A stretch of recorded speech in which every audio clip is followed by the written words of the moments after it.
avez des problèmes de sommeil, cette émission est pour vous parce que aujourd'hui, avec Laure et notre invitée Katia, nous allons vous encourager à dormir, nous allons vous encourager à reprendre possession de votre sommeil parce que le sommeil est un don, oui, c'est un don que Dieu nous a donné, c'est une promesse, ça fait partie de notre héritage. Alors terminez les insomnies et bonjour à toi Katia, tu vas bien? Oui, je vais bien. Bonjour Laure et bonjour Annabelle. C'est bon. Merci de me recevoir à nouveau. Je dois me confesser aujourd'hui, Katia, je bois un café. Mais c'est presque mon premier de la journée. Donc, je trouve que ça va encore. Et puis, peut-être si j'en rebois d'autres dans la journée, je ne te le dirai pas. Il faudra boire beaucoup d'eau. Beaucoup d'eau. Hydraté. Il n'y a pas de problème, ça, je peux le faire. Ah, si on boit beaucoup de café, et si on boit du café, on peut compenser en buvant beaucoup d'eau? Ouais. C'est le minimum. Tu vas passer ta journée aux toilettes. Ça excuse pas l'excès de café, mais oui. Plus de vie sociale, plus rien. Juste parce que je bois beaucoup de café, du coup, je bois beaucoup d'eau. Bref, aujourd'hui, nous parlons de sommeil avec Katia, que vous avez rencontrée hier, qui est nutrithérapeute et coach de santé. Et le sommeil, ça, c'est vraiment le cheval de bataille de plusieurs. Tellement de gens se disent « Ah, mais j'ai mal dormi », on l'entend, en fait. Les gens ne disent pas forcément « J'ai un problème de sommeil, j'ai besoin de consulter », mais en écoutant les gens parler, tu les entends. Ah, j'ai mal dormi cette nuit. Ah, cette nuit, j'ai pas beaucoup dormi. Ah, cette nuit, j'ai eu du mal à m'endormir. Et personnellement, je m'excuse si ça vous énerve, mais moi, j'ai découvert que des gens avaient des problèmes de sommeil très tardivement parce que je m'endormais très facilement. Je me réveillais pas la nuit. Et en fait, je me suis dit, mais en avançant dans la vie, je me suis dit, mais c'est une grâce, c'est vraiment une grâce et il faut l'apprécier parce que beaucoup de gens souffrent et les fois où ça m'est arrivé, je me suis dit, oh, c'est ça qu'on vit, c'est horrible. Et toi, avant de te donner la parole, Katia, tu vas pouvoir nous faire un topo de la situation, mais Laure, tu nous partageais que toi-même, tu l'as vécu. Oui, absolument que je l'ai vécu de pas bien dormir. Ouais, c'est Oui. ça. Parce que tu parlais que tu dormais bien, toi. Mais ouais, mais non. Maintenant, je dors bien, mais c'est vrai que ça n'a pas été toujours mon cas. Après que mon fils soit né, donc il a 5 ans maintenant, mais pendant 1 an, j'ai fait des insomnies régulières. Donc, c'était pas toutes les nuits, mais régulièrement, voilà, j'avais vraiment des insomnies. Et c'était épouvantable parce que forcément, tu sais, en fait, tu commences par une insomnie et du coup, quand tu rentres dans une crainte, ça finit par t'obséder. Tu te dis, mais si je dors pas la nuit d'après? Et du coup, ça revient à répétition. Puis tu te dis, après, ça rentre, mais si je suis pas assez en forme pour mes enfants, et c'est pour ma famille, et pour mon foyer, et puis pour ma vie. Puis en fait, tu commences à paniquer parce que tu rentres vraiment dans un contrôle de dire, mais il faut que je dorme. Puis tu as les gens aussi autour de toi qui te disent, mais il faut que tu dormes. Donc tu as un double stress. Et en fait, c'est ça, moi, ça a vraiment été le fait de... En fait, il y a une chose d'abord qui m'a vraiment comme aidé à changer ma perspective. C'est une dame un jour à l'église qui m'a dit, à qui j'ai conté mon problème et qui m'a dit, tu sais Laure, comme Dieu a pourvu dans le désert avec la manne, il va pourvoir pour ton énergie jour après jour. Ce sera comme ta manne quotidienne. Et ça déjà, c'est venu m'apporter une paix de me dire, ok, c'est bon Seigneur, si tu pourvois à mes forces, du coup, ça m'a enlevé un stress de me dire, je vais pouvoir fonctionner normalement pour ma famille, pour mes enfants et tout ça. Et l'un dans l'autre, ça m'a vraiment aidé à lâcher prise et à me dire, Seigneur, tu sais quoi, je veux te faire confiance. Après tout, ma vie entre tes mains, tu m'as dit que je vais avoir des projets de paix et non de malheur. Et j'ai vraiment déclaré ce genre de choses en disant, je te fais confiance et que je dorme ou que je dorme pas, tu vas pourvoir à mon besoin, tu vas pourvoir à mon énergie. Donc c'est vrai qu'après, il arrive encore que j'ai des nuits moins bonnes où je dorme pas et tout ça, mais c'est pas grave, je continue à me réveiller en me disant, non, Seigneur, tu vas pourvoir à mes besoins. Et c'est ce qu'il a fait. Et l'un dans l'autre, plus j'avançais, puis à un moment donné, c'est comme si j'ai arrêté de faire des insomnies. C'est comme parti. Et c'est drôle parce que finalement, c'est en relâchant que j'ai retrouvé mes nuits, finalement. Toutes mes craintes, tout ce que j'avais, tout ce que je contrôlais, de mes peurs, je les ai relâchées, j'ai remis ça entre les mains du Seigneur. Et c'est là où, finalement, j'ai retrouvé un sommeil paisible. Un beau témoignage. Ouais, vraiment. Et ce que Laure a vécu, c'est pas si isolé que ça, en fait. Non, c'est ça. Là, ne serait-ce qu'au Canada, selon Statistique Canada, c'est 43% des hommes et 55% des femmes de 18 à 65 ans, donc ça compte pas les autres, là, qui ont des difficultés à trouver le sommeil. Okay. Et si on regarde en France, c'est 1/4 des Français qui disent manquer de sommeil. Donc soit ils s'endorment tard, soit ils se réveillent la nuit. Donc c'est quand même beaucoup. Et plus on vieillit, vers 60, 80 ans, plus c'est difficile de dormir. Ok, c'est quand même au Canada, c'est une personne sur deux. Quasiment. Ouais, ouais. Et en fait, le sommeil, c'est le truc, c'est comme tu dis, mais est-ce que je vais avoir de l'énergie? Comment je vais fonctionner? Parce que on a conscience qu'on a besoin de dormir, c'est ça qui est terrible. J'ai besoin de dormir et lorsqu'on dort pas assez, il y a aussi des effets assez néfastes. Toi, Katia, au niveau des effets qu'on peut trouver par rapport au manque de sommeil, parce que en fait, je veux dire, il y a ceux qui ont du mal à dormir puis qui en souffrent, mais il y a ceux aussi qui font pas d'efforts pour avoir un bon sommeil parce qu'on peut le négliger, on se dit Exact. bah il y a trop de choses à faire donc je vais diminuer mon temps de sommeil, mais il y a aussi des conséquences à ça. Oui, oui. Mais les conséquences, elles sont multiples. Ça peut être déjà de la somnolence, le fait de ne pas être concentré dans sa journée, de manquer d'énergie déjà aussi. Ça peut finir par des troubles parfois aussi psychologiques. Hein. Souvent, ça peut mener à des dépressions parce qu'on ne s'en rend pas compte, mais au fur et à mesure du temps, il y a des petites choses qui peuvent s'installer. On a besoin de dormir, hein. C'est biblique. Hein. Dieu s'est reposé lui-même, on a été créé pour se reposer et avec des horaires réguliers, c'est sûr que c'est Donc, super il faut important. manger à heure régulière et il faut se coucher à heure régulière. Ouais, on est fait pour dormir la nuit et pas dormir le jour, donc exception pour les travailleurs de nuit, et ça peut poser aussi des problèmes. Mhm. Mais on se couche la nuit. Combien de temps? Alors, l'idéal, c'est pas en dessous de 6 heures. Après, ça dépend des personnes et des métabolismes. Mhm. Mais en général, c'est 6 heures. Mais il y a Sinon, des ça gens- peut aller à parce 8 que heures ou 9 Il y a heures. des gens, ils te disent qu'ils peuvent dormir 3-4 heures, 4-5 heures et qui fonctionnent très bien.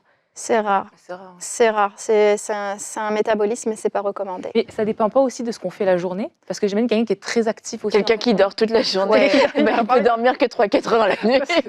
C'est sûr, la sédentarité, ça aide pas. Le sport, ça nous aide aussi à avoir un meilleur sommeil, à s'endormir, à avoir un sommeil plus profond, plus réparateur aussi. Donc, si on n'est pas actif, sport ou pas sport, ça dépend aussi de nos activités dans la journée. Là, mais ça... Ok, donc 6 heures minimum Ouais, en ce général. serait le minimum requis. Et Ouais. maximum, Max- parce que ça peut être intéressant. 9 heures. 9 heures. 9 Parce heures. que j'ai entendu que c'était même dangereux des fois de trop dormir. Oui, on a besoin Non, de mais on a besoin de se réveiller. À part les personnes qui ont des problèmes de santé ou quoi, mais non, on n'est pas fait non plus pour dormir. Donc un adulte normal 7-8 pourrait heures. avoir besoin de 9 heures de sommeil. Ouais, entre 6 et 9. Donc une moyenne de 7-8 heures, c'est bien. Ok, Ouais, bon, 7-8 heures. Pour bien fonctionner, que le corps il ait le temps de se réparer la nuit.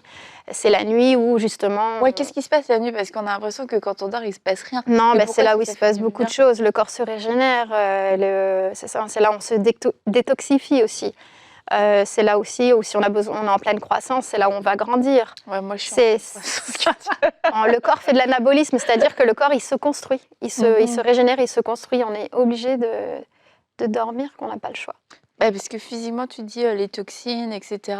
On se régénère, mais On les garde, sinon le corps ne les évacue pas. si tu dors pas, tu vas les C'est garder. difficile, ouais. C'est plus difficile. C'est la nuit où tout se régénère, tout se répare, se reconstruit. Ouais.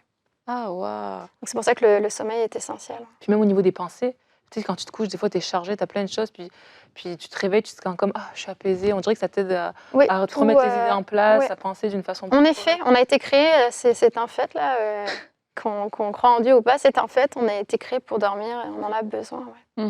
Et tu disais que Dieu lui-même s'est reposé, on a été créé Exactement. pour dormir. Et étonnamment, la Bible parle beaucoup du sommeil. Oui. La Bible parle beaucoup du sommeil. Je pense que Dieu savait que ce serait peut-être un défi dans la vie humaine à cause des inquiétudes, à cause du stress, de pouvoir garder un bon sommeil. Et on a beaucoup de promesses au final dans la Bible. Déjà, oui, au niveau du sommeil, si on s'inquiète, c'est sûr qu'on ne va pas dormir, on ne va pas arriver à s'endormir. Et pourtant, Dieu, il s'est chargé de nos soucis. Hein, donc, non, c'est ça, il y a pas mal de versets qu'il dit, comme Proverbe 3, 24, qui dit « Si tu te couches, tu seras sans crainte, et quand tu seras couché, ton sommeil sera doux. » Donc, normalement, dans une vie chrétienne, on est censé avoir un sommeil doux, c'est-à-dire qu'on relâche tout dans le Seigneur, c'est le Seigneur qui s'occupe de nous. Et on dort bien, quoi. Et la crainte aussi, c'est ça, la crainte. C'est quoi la crainte? C'est les soucis du lendemain, la crainte de quoi? De peut-être pas dormir, justement, de mal dormir. C'est la crainte, les soucis, ce sont vraiment des anti-sommeils. Et ça, c'est quelque chose à régler. Ne pas avoir, comment on dit, c'est le petit vélo dans la tête ou... ruminer, ça nous empêche de dormir. Donc ça, c'est sûr que la première chose, c'est se décharger sur le Seigneur de tout ce qui nous empêche de dormir. Ok. Ça, c'est vraiment une clé, je dirais. C'est peut-être même quand on est chrétien, ce serait vraiment la première chose à faire, c'est se décharger de tout. Et même de ce problème de sommeil qui peut devenir justement un stress, comme c'était vraiment de le remettre au Seigneur. Et toi, justement, ça fait une différence. Donc, ce serait vraiment une des premières choses à faire au niveau Et niveau je vais spirituel. faire peut-être une petite parenthèse par rapport aux enfants, parce que les enfants, nous, on est garants, je veux dire, de notre propre sommeil, même si on a des enfants qui peuvent venir interrompre notre sommeil, mais il n'y a plus personne à notre âge qui nous dit va te coucher, Ouais. lève-toi, etc. Donc c'est plus au niveau de la discipline. Mais par contre, au niveau des enfants, et on a déjà fait plusieurs émissions avec Yveline dans Bonjour chez vous pour parler du sommeil des enfants. Mais Katia, est-ce que tu peux venir confirmer que le sommeil est important pour les enfants, parce qu'on entend et on voit beaucoup d'enfants même qui arrivent à l'école, ils sont épuisés parce qu'ils se couchent à des heures Pas possible. super tardives. Ils se couchent, t'entends des enfants 6-7 ans, ils se sont couchés à 11h le soir, ils arrivent le matin, grosse cerne, tu te dis mince, à quoi sert Et l'humeur aussi. Ah ouais, l'humeur. Oui, l'humeur, la concentration, la mémoire. Oui, non. Les enfants aussi doivent se coucher à une heure régulière. C'est sûr qu'eux vont dormir plus de 6 heures. Là. Ça dépend des tranches d'âge, mais ils vont dormir beaucoup plus. Oui, c'est essentiel pour eux aussi. Donc, d'avoir aussi une discipline en tant que parents, même si des fois c'est un challenge pour les coucher alors que nous, parents, nous avons décidé. En tout cas, moi, c'est encore un challenge. J'en ai 3 petits en plus. Mais d'avoir une discipline de, OK, on se couche tôt le soir. Et même par rapport à l'apprentissage, par rapport à l'école, un bon sommeil va faire la différence. Oui, puisque c'est la nuit aussi où on mémorise, on classe toutes les informations, tout ça. Donc un bon sommeil, ça va faire une différence. Puis voilà, l'enfant va se réveiller le matin en forme. Oui, au début, il va avoir peut-être du mal à se réveiller, ça dépend des enfants. Puis ensuite, il apprendra mieux. Il apprendra mieux. Le sommeil, la première chose que ça impacte dans nos vies, c'est le cerveau. Donc, juste pour notre cerveau, on a besoin de dormir. Et d'ailleurs, ça me fait penser que ce soit pour les enfants ou pour les adultes, c'est souvent on conseille, je pense, avant de se coucher, de ne pas regarder les écrans. Il y a comme des conseils justement aussi pour avoir un sommeil d'une meilleure qualité. Puisque tu le dis, Laure, on peut tout de suite faire notre rubrique. C'est à toi, à vous, et non pas... bref, c'est à toi, Katia. C'est à toi, Katia, la parole. On veut savoir quels sont les conseils pour avoir un meilleur sommeil. Alors voici quelques petits conseils pour mieux dormir. Donc la première chose, c'est se décharger de nos soucis sur le Seigneur. Et alors, on peut aussi s'occuper de notre chambre, parce que notre chambre, c'est là où on dort normalement. Alors, c'est important de ne pas avoir de lumière dans la chambre, de dormir vraiment dans l'obscurité, d'avoir une température idéale aux alentours de 19, entre 18, 20, 21 grand max, parce qu'on a besoin aussi de dormir plus dans le frais. Ensuite, une bonne literie. Super important aussi, des fois on n'y pense pas, mais un bon matelas, des bons draps, ça peut faire aussi une différence au niveau de notre sommeil. Autre chose, les écrans, donc c'est important aussi de les couper à peu près 1 à 2 heures avant de se coucher. Pourquoi ? Parce que tout ce qui est stimulant, ça vient nous empêcher de dormir, ou ça vient retarder en fait les signaux pour aller se coucher. Autre chose, souper léger. La digestion aussi, ça augmente la température de notre corps. Et quand on se couche, normalement, la température du corps descend. Donc, c'est important aussi de ne pas trop manger, parce qu'on ne peut pas non plus tout le temps élever notre température. Donc, et la digestion sera mieux, donc on dormira mieux aussi. Voilà. Et si on fait du sport aussi, des fois on fait du sport le soir, c'est pareil, c'est se coucher à peu près 2 à 3 heures après, parce que le sport aussi, ça peut augmenter la température de notre corps et donc nous empêcher de nous endormir et d'avoir un meilleur sommeil à la suite. Grosso modo, voilà. Bah, tu vois, je pensais que de faire du sport, après tu fais ton sport, une bonne séance et tout, tu prends ta douche, que tu te dis, ah, là tu peux aller te coucher. Non, en général, c'est un stimulant. En tout cas, moi, pour ma part, je l'ai expérimenté. Ça m'empêche de m'endormir rapidement. Oh, ouais. Tu sais que tu transpires souvent encore, des fois. Ouais. Dès l'instant, ouais. Parce qu'avant, Comment tu es couché ouais, après ta douche, tu te rends ouais, c'est ça. Mais non, c'est ça. Parce que ça m'arrive. Donc aussi, tu avais parlé, je me souviens quand tu étais venue par rapport au repas léger, parce que quand tu manges trop, ton foie s'active dans Ouais, la c'est nuit. ça, on Et a ça, c'est le réveil vers 3 heures. Ouais, c'est ça. Vers 3 heures du On a matin. notre foie aussi qui est censé éliminer donc, toutes les toxines, tout ça. Et puis, ça peut venir en fait perturber notre sommeil. Si nos organes travaillent trop la nuit, ouais. Une digestion qui travaillera trop, ça peut... D'ailleurs, on n'encourage pas d'attendre 3 heures entre ton repas Avant de et se coucher, ouais, voilà. C'est ça. Et tout ça, ça aide aussi à faire baisser notre température corporelle pour se coucher. Parce que Ok.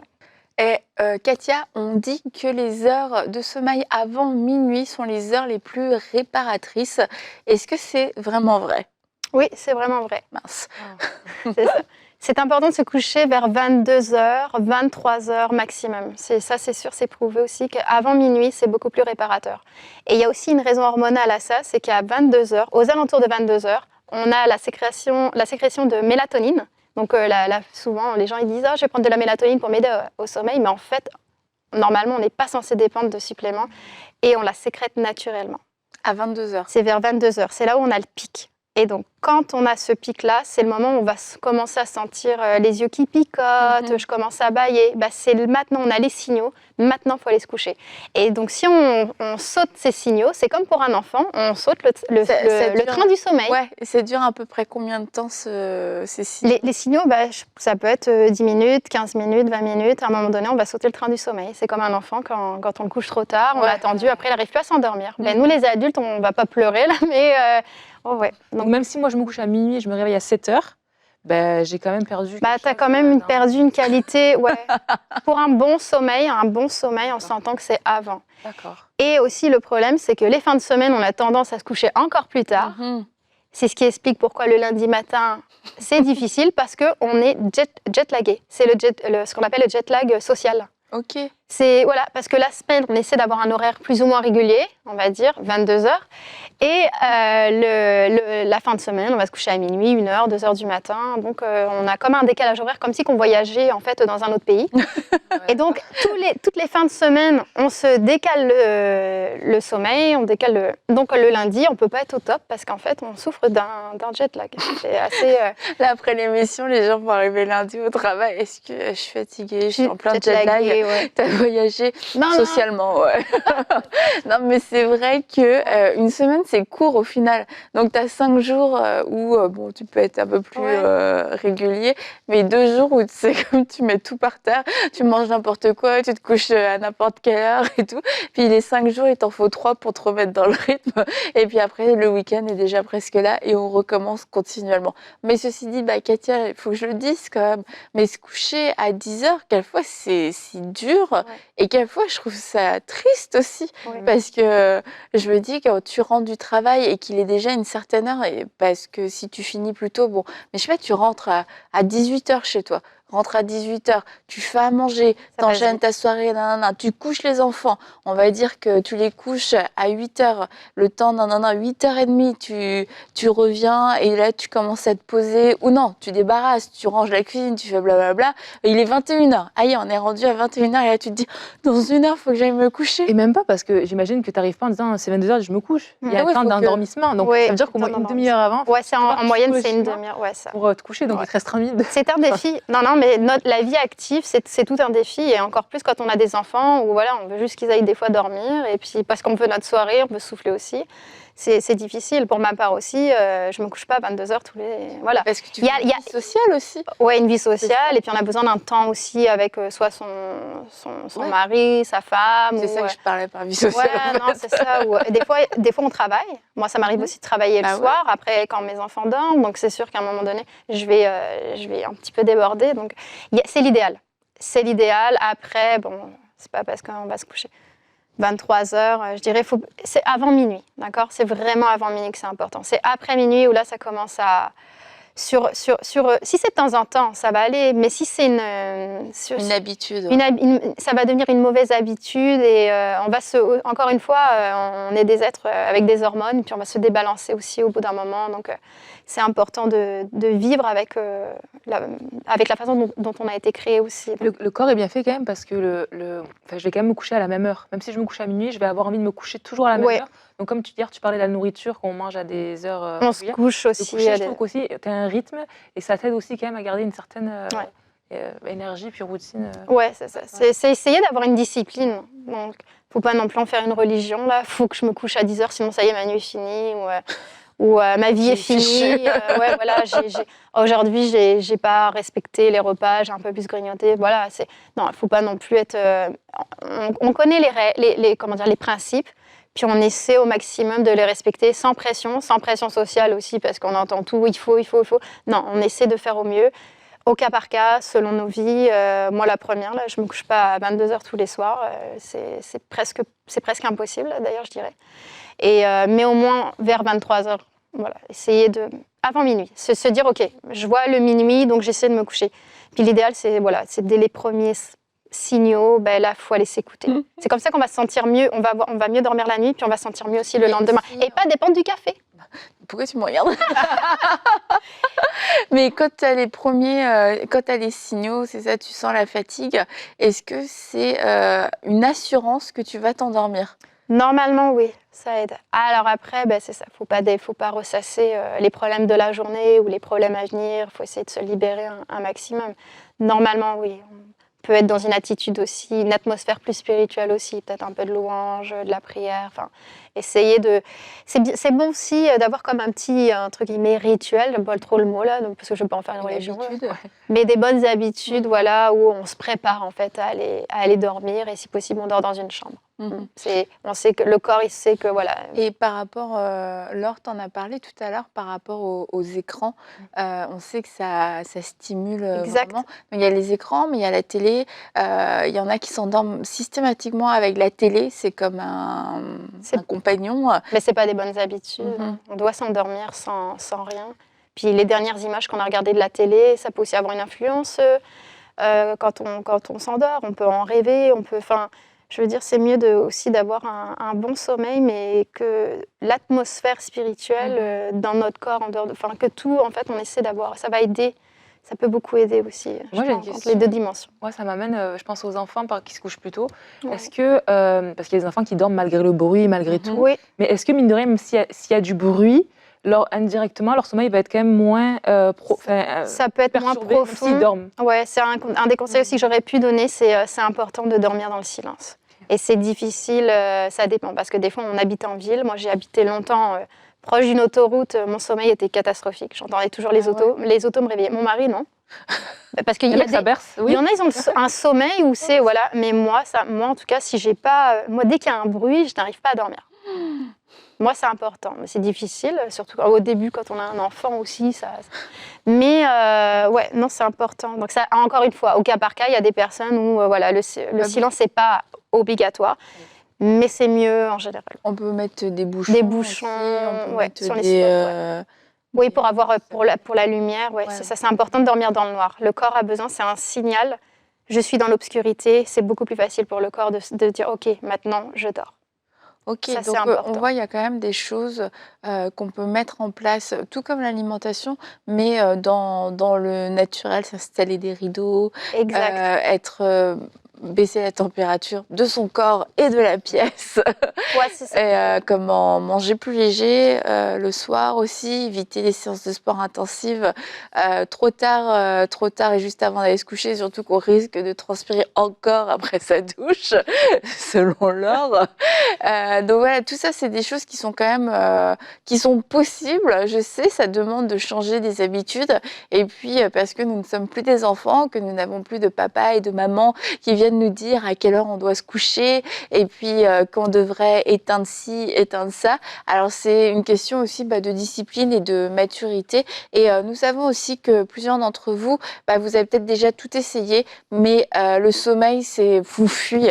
Le sommeil vous fuit et ça devient une vraie source d'angoisse, une source de dépression. Même vous êtes au bord ou vous êtes dans une dépression à cause de ce manque de sommeil. Et aujourd'hui, on veut prier pour vous. vous. On veut pouvoir vous soutenir dans la prière. Et ce que Dieu a fait pour Laure, alors que pendant 1 an, elle a combattu avec ses insomnies et que le Seigneur est venu rétablir, restaurer son sommeil lorsqu'elle a su s'abandonner entre ses mains, elle a su lui faire confiance.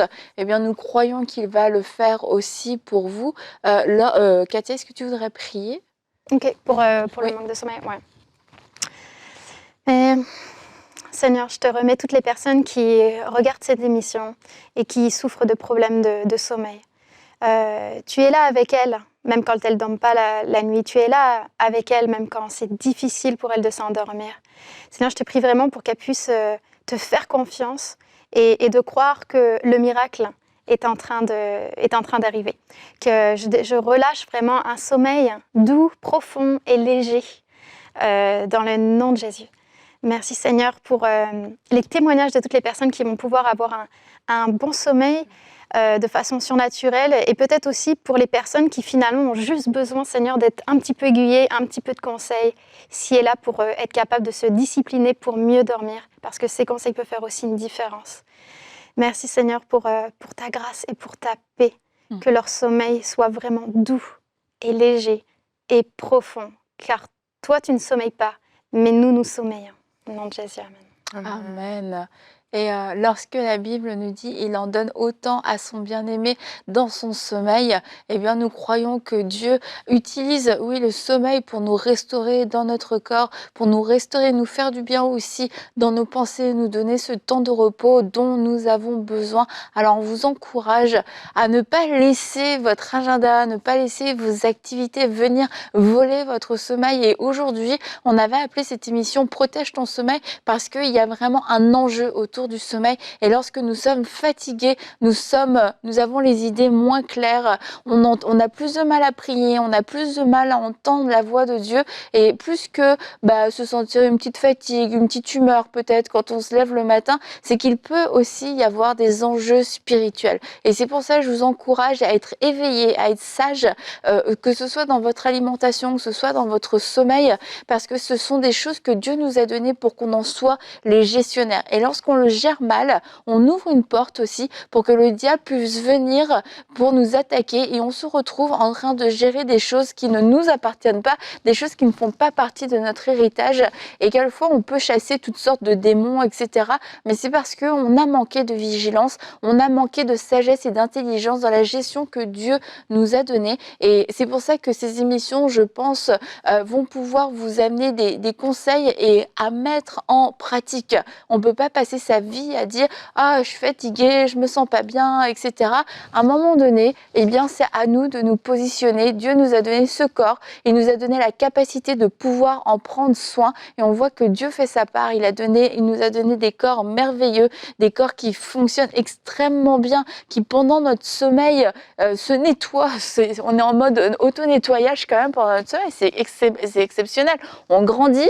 Moi, j'ai arrêté de grandir, en effet, j'ai peut-être assez dormi. On voit que l'alimentation peut produire en nous de la force et de l'énergie. Alors pourquoi ne pas utiliser tout ce que Dieu a mis à notre disposition, et je le redis, en étant de bons gestionnaires avec ce que Dieu nous a confié, et pour pouvoir accomplir aussi ce que lui nous appelle à faire et pouvoir le servir à 100% dans notre plein potentiel. Et on va se retrouver demain et on va parler des techniques de relaxation, particulièrement du yoga, et Katia sera encore avec nous. Alors à demain dans Parole de Femme.